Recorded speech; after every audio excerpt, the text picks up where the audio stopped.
ingsun laku nistamaya wara. Assalamualaikum warahmatullahi wabarakatuh. Alhamdulillahilladzi al-awwalu bila ibtida wal akhiru bila intiha, alladzi al-ahadus samad, alladzi lam yalid wa lam yulad wa lam yakul lahu kufuwan ahad. Salatan wa salaman daimaini mutalazimaini ala sayyidina wa nabiyyina Muhammadin sallallahu alaihi wasallam wa ala alihi wa sahbihi. Asyhadu an la ilaha illallah wa asyhadu anna Muhammadar Rasulullah. Rabbi zidna ilma warzuqna fahma. Amma ba'du.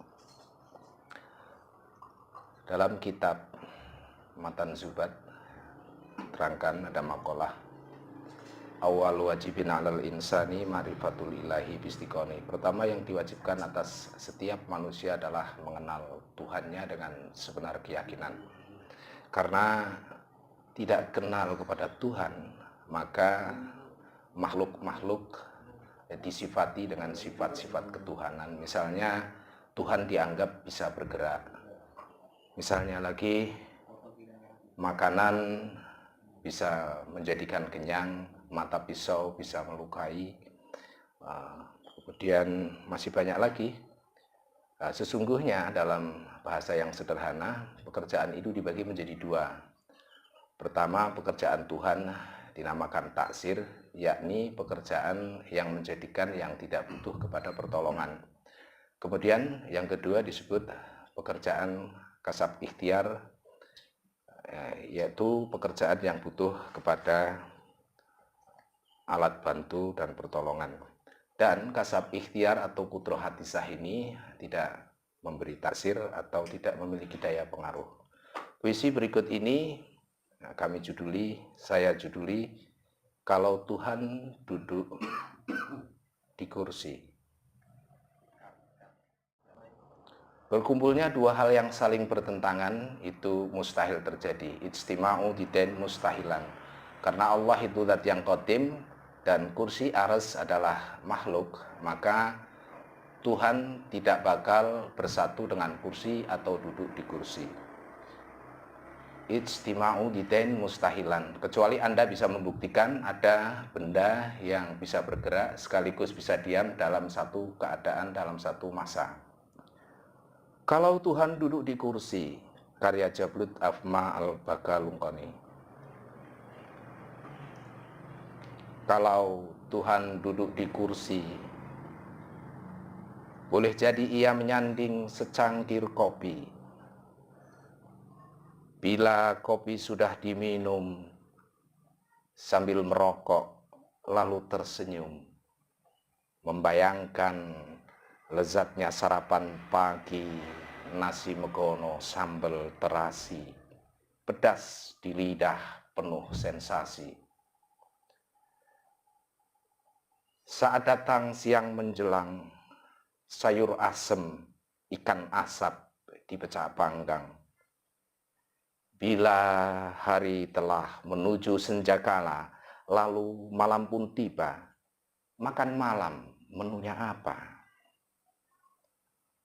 Kalau Tuhan lama terduduk, sesudah kenyang disapa kantuk, apakah Tuhan masih berkenan mendengar doa orang-orang yang sedang dilanda rasa lapar? Wahai Tuhan, dengarkanlah doa mereka yang merintih-rintih kelaparan dan mengharapkan makanan.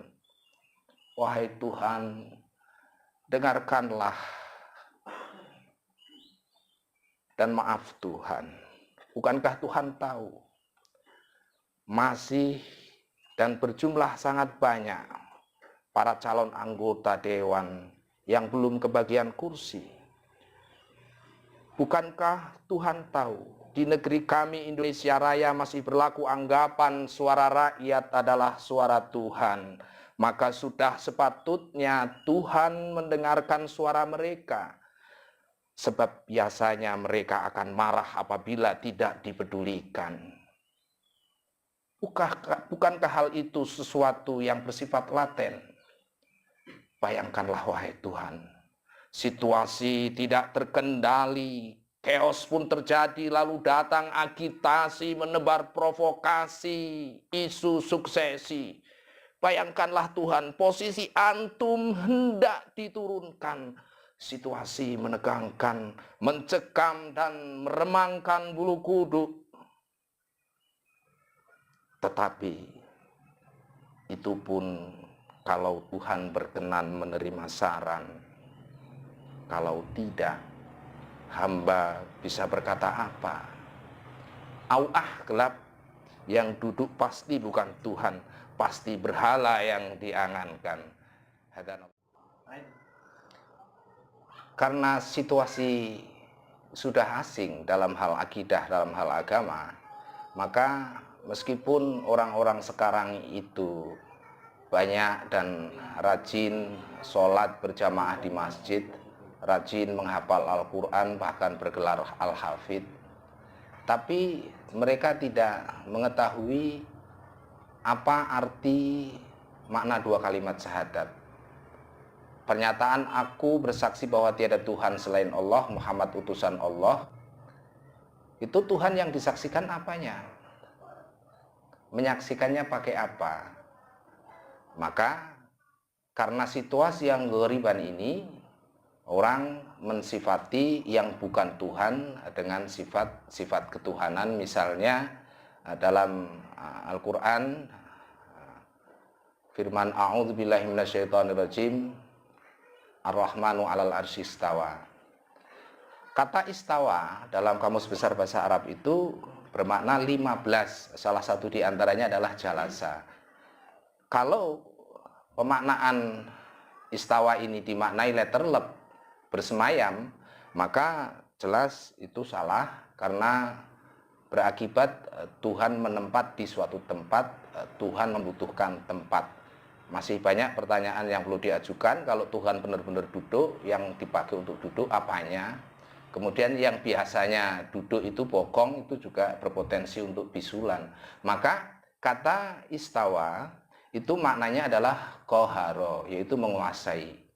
Karena hal ini sudah asing, karena tidak kenal Allah Subhanahu wa Ta'ala, karena taklid kepada teks terjemah dari Departemen Agama tentang Al-Quran, maka banyak orang yang tersesatkan secara akidah, maka matinya tidak selamat. Kalau keyakinannya tetap seperti itu hingga terbawa mati, maka dia akan di dalam neraka selamanya, tidak dientas. Na'udzubillahi min dzalik.